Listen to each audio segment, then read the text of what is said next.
మసాలాలో సహజమైన రుచి ఎన్ఎస్పీ మసాలాతో 100% natural spices, no chemicals and preservatives, pure flavour, strong aroma with NSP masala. జాతీయ రహదారులను పటిష్టం చేసేటువంటి వ్యూహంతో కేంద్ర ప్రభుత్వం అడుగులు వేస్తుంది. ప్రత్యామ్నాయ రహదారి వ్యవస్థను కూడా డెవలప్ చేయాలని భావిస్తుంది. వీటితో పాటు ఇప్పుడు కొత్త ప్రయోగానికి శ్రీకారం చుట్టింది. ముఖ్యంగా వైల్డ్ లైఫ్ అంటే వన్యప్రాణుల్ని కాపాడేటువంటి క్రమంలో అటవీ మార్గాల్లో వేసేటువంటి రహదారులపైన ఒక కొత్త ప్రయోగం చేసింది.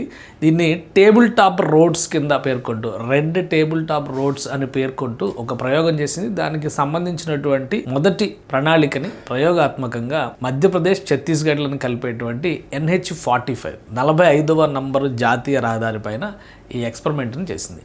ఏంటి అసలు ఆ రహదారి ఏంటి చూద్దాం. మనం ఒకసారి ఈ దృశ్యం చూస్తే, ఈ వీడియో చూస్తే ఎవరికైనా ఇట్టే క్లియారిటీ వస్తుంది. ఇది చూస్తానికి బాక్సెస్గా ఉన్నటువంటి ఈ రహదారి మొత్తం కూడా ఒక అటవీ మార్గంలో, దట్టమైనటువంటి అటవీ మార్గంలోంచి వెళ్తుంది. ఈ బిలాస్పూర్ నుంచి ఆల్మోస్ట్ భోపాల్ వరకు కనెక్ట్ అయ్యేటువంటి రహదారి ఇది.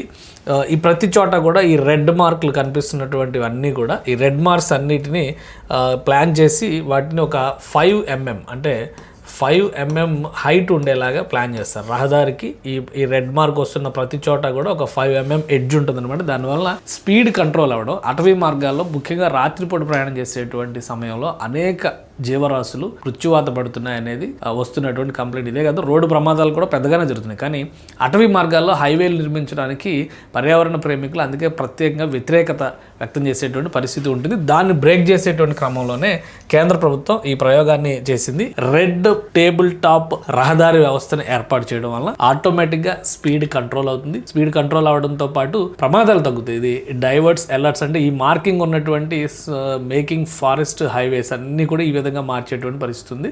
మధ్యప్రదేశ్లో ఇది first red table top markings ఉన్నటువంటి రహదారి వ్యవస్థ. ఈ ప్రయోగం సక్సెస్ అయితే కనుక అన్ని రాష్ట్రాల్లో కూడా అటవీ మార్గాల్లో నుంచి వెళ్ళేటువంటి క్రమంలో ఈ రెడ్ టేబుల్ టాప్ రహదారి వ్యవస్థని అభివృద్ధి చేయాలని చెప్పని భావిస్తుంది కేంద్ర ప్రభుత్వం. అలానే నేషనల్ హైవే అథారిటీ దీనికి సంబంధించినటువంటి కొన్ని కీ డెసిషన్స్ని తీసుకుంది. ముఖ్యంగా దట్టమైనటువంటి అడవుల్లోంచి వెళ్ళే రహదారులన్నింటినీ కూడా ఐడెంటిఫై చేసి ఒక సర్వే తయారు చేయబోతున్నారు. ఆల్రెడీ మనకు తెలుసు, ఇప్పుడున్నటువంటి రహదారుల విస్తరణతో పాటు స్వర్ణ చతుర్భుజికి సమాంతరంగా మరొక రహదారి వ్యవస్థని అంటే హై స్పీడ్ ఎక్స్ప్రెస్ వేస్ని నిర్మించాలని చెప్పని కేంద్ర ప్రభుత్వం భావిస్తుంది. సో ఈ కేంద్ర ప్రభుత్వం రహదారి వ్యవస్థను పూర్తి స్థాయిలో రినోవేట్ చేస్తున్నటువంటి క్రమంలో అటవీ ప్రాంతాలకి ఎలాంటి నష్టం రాకుండా, పర్యావరణ విఘాతం కలగకుండా, వన్యప్రాణులకి కూడా సేఫ్టీని దృష్టిలో ఉంచుకునే విధంగా ఈ రెడ్ టేబుల్ టాప్ సిస్టమ్ను కూడా అన్ని ప్రాంతాల్లో ఇంప్లిమెంట్ చేయాలని చెప్పని భావిస్తుంది. మొదటి ప్రయోగం సక్సెస్ఫుల్గా నడుస్తుంది. దీనిపైన పాజిటివ్ ఫీడ్బ్యాక్ వచ్చింది. సో దేశవ్యాప్తంగా రహదారులని పునరుద్ధరించేటువంటి అంటే పునర్వ్యవస్థీకరించేటువంటి క్రమంలో రెడ్ టేబుల్ టాప్ రహదారులు ఎక్కడెక్కడ ఏర్పాటు చేయడానికి అవసరం ఉంది, వాటిపైన ఇప్పుడు కేంద్ర ప్రభుత్వం ప్రత్యేక అధ్యయనం చేయబోతుంది.